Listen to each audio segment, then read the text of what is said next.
Тыраудың арасы, тау бауыры өзен көлдің жағасы. Жастайынан жеді атасын жаттаған, сақтаған. Тегі мықты мен қазақтың баласы. Жыртылмаған жағасы, атасында ғұмырын кешкен баласы. Жылып қалса темір үзіп кететін өтетін, қайсар туған мен қазақтың баласы. Жақсы, сабағымызды бастайық. Сабағымызды бастамастан бұрын 3-ші күнге келгендеріңмен шын жүректен құттықтаймын. Кейбіреулер енді жекесіне айтып жатыр екен мамаларына: "О, Айнұр апай, қатты бір жылдам оқудың сабағын өтем деп еді ғой, жылдам оқудан әлі хабар жоқ" деген сияқты. Барлығы қадам-қадаммен болады. Ол бір дегеннен барлық адам жылдам оқып кете алмайды. Жылдам оқу ол кәдімгідей бір мектептің программасы сияқты. 3 жыл, 4 жыл, 5 жылдап айналысу керек. Дамудың шегі жоқ. Ал жылдам оқудың ең күшті тәсілімен мен бүгін бөлісетін боламын. Мынау біздің мектептегі менің ең жақсы көретін орным. Себебі мен өзім тамақ жегенді, тәтті тамақтар жегенді, тәтті тамақ болғанда енді қант қосылған емес, прям бір дәмді тамақтар жеп, үнемі шай ішіп отырып, шай ішпеймін негізі, шай ішкен сол ыстық не шөптермен шай ішкенді және үнемі бір аузым тынбай жеп отырған жақсы көремін да. Мынау біздің мектептегі мен үнемі шай ішіп өзімнің сабақ өтетін жерім. Осындай керемет атмосферада сабақ өткім келді. Және мен сабағымды кубик рубиктермен бастадым. Кубик рубик жинаудың пайдасы өте көп. Кубик рубик жинаған кезде біздің қараңдар қолымыз жұмыс істейді. Қол жұмыс істеген сайын не болады? Миымыз жұмыс істейді. Және бұл логиканы арттыруға көмектеседі. Кубик рубик туралы мен сабақтарым ютубта тегін тұр. Кубик рубик құрастыру деп жазсаңдар, Айнұр деп жазсаңдар, менің бүкіл сабақтарым шығуға тиіс. Сол сабақтарды көріп, кубик рубик жинаудың 4 сабағынан өтіп, кубик рубик жинап, маған кері байланыс берсеңдер. Вот, міне 3 күндік тегін сабақта кубик рубик жинауды үйрендім деген сияқты.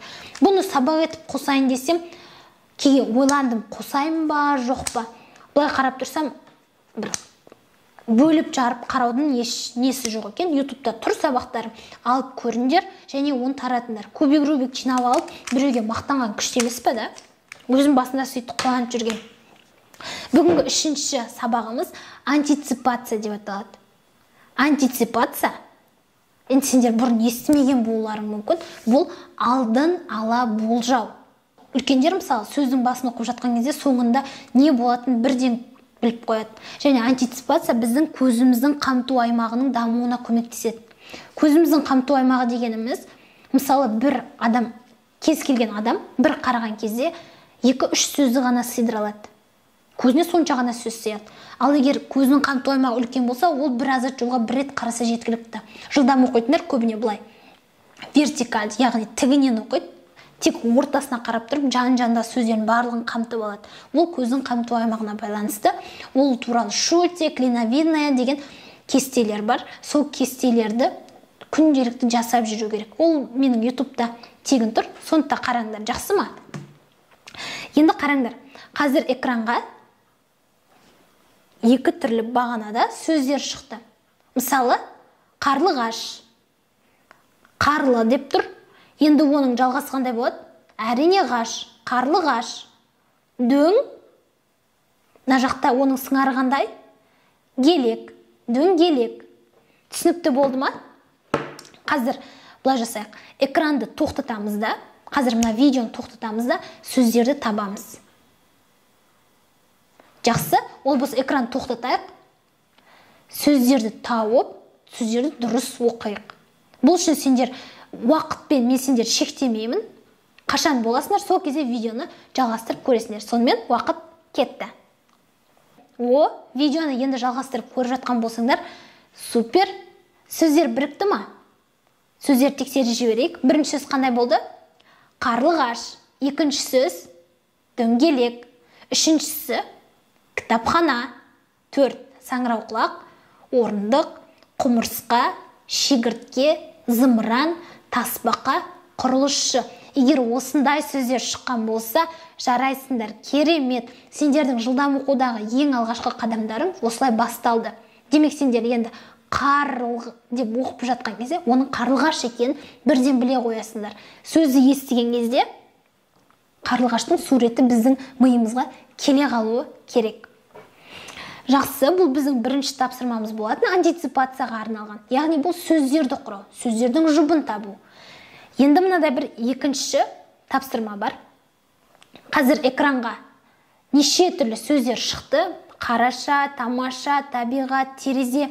Осы сөздердің ішінен табиғат сөзін көзіміз арқылы табайық. Мысалы, табиғат дегенді балалар мәтіннің ішіне табиғат деген сөз келсе, бірінші рет келді. Табиғат оқыды. Екінші рет қайтадан табиғат сөзі келсе, қайтадан табиғат деп оқиды. Сен оны бірінші рет буындап бөліп оқып қойдың ғой, екіншісіне бірден табиғат деп айта сал. Бұл соны дамытуға көмектесетін жаттығу. Жақсы, экранға шықты. Мына мәтіннің ішіне табиғат сөзі қанша рет кездескен. Соны сендер табыңдар. Ол үшін оны табуға сендерге 1 минут уақыт жеткілікті. Сонымен қазір 1 минут өткеннен соң қанша табиғат сөзі болды деген кезде сендер санмен айтуларың керек. Жақсы ма? Олай болса тапсырманы орындап бастайық. Сонымен уақыт кетті. Жақсы, 1 минут уақыт осымен аяқталды. Қанша екен табиғат сөзі? Кейбіреулер 12, 11, 18 деп жатыр. Дұрыс жауабы 17. 17 деп айтқандар болса, керемет. Сендер дұрыс есептедіңдер және уақытқа есептедіңдер. Бірінші рет табиғат деп оқысаңдар, келесі табиғат. Яғни біздің көру арқылы сөздерді есте сақтап қалдық және оны не істедік? Санадық. Керемет. Жақсы. Қазір экранға мақалдар шығады. Сол мақалдардың жалғасын біз антиципация арқылы алдын ала болжаймыз.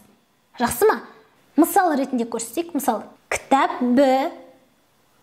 Оны сендер білесіңдер. Кітап білім бұлағы. Білім өмір шырағы. Міне көрдіңдер ма? Сендерге тек кітап бі, білім ө деген сөздер берілген еді. Сендер оны ары қарай болжап айта алып кеттіңдер. Бұл ең алғашқы нәтиже. Екінші мақал. Досы көпті не істейді? Жау алмайды. Ақылы көпті дау алмайды. Бұл мақалды сендер білесіңдер. Тек досы көпті, ақылы деген сөздерді оқып алсаңдар болды. Сендер оның осы мақал екенін білесіңдер және бірден айтып кетесіңдер. Бұл да екінші біздің нәтижеміз. Үшіншісі, қына тасқа. Бұл мақалды білесіңдер. Қына тасқа бітеді, ал білім басқа бітеді. Антиципация арқылы жорамалдадық. Яғни келесі мәтіндерде бұл мақалдар келген кезде біз болды кітап, тасқа немесе білім деген сөздерді білдік. Болды, айтып кете береміз. Жақсы, антиципация деген осындай тәсіл. Қазір мына видеоны біткеннен соң мен сендерге Ыбырай Алтынсариннің «Жаман жолдас» деген әңгімесін жіберем. Сол әңгімеде бізде кейбір сөздер қалып кеткен. Ол сөздер сендер орнына толтырасыңдар, немесе ол сөздерсіз-ақ мәтінді оқысаңдар, мәтіннен қандай мағына алдыңдар, мәтінде не айтылған, сол туралы өздерінің кері байланыстарыңды бересіңдер. Бос орынға тиісті сөздерді қойып оқып шығып, мәтіннің мағынасы, мәтінде не туралы айтылды және оған сенің көзқарасың қандай, соны айтып кетеміз. Мысалы, көп адамдар мәтінді оқиды, немесе мұғалімдер тапсырма берсе, ол кітапты оқиды, бірақ өздері ой айтпайды. Біз кез келген мәтін, кез келген оққан ақпарат, кез келген көрген киномызға ең соңында өзімізге сұрақ қоюымыз керек. Мынаны мен оқып шықтым, мына киноны көріп шықтым. Енді мен не түйдім? Мына жердегі болған оқиғаларда мен қандай қорытынды жасадым? Оны қалай пайдалануым керек? Немесе мына актердің іс-әрекеті дұрыс па? Мынанікі дұрыс па? Деген сияқты өзіміз қорытынды жасауымыз керек. Жақсы ма? Жаман жолдас әңгімесіне мен сендердің сондай қорытынды күтем. Әрбір баланың ойы, әрбір ата-ананың ойы маңызды. Кез келген бала ол жеке тұлға. Ертең сендер елдің дамуына үлес қосатын азамат боласыңдар. Сондықтан қазірден бастап оқиғаларға өзіміз қорытынды жасап үйренуіміз керек.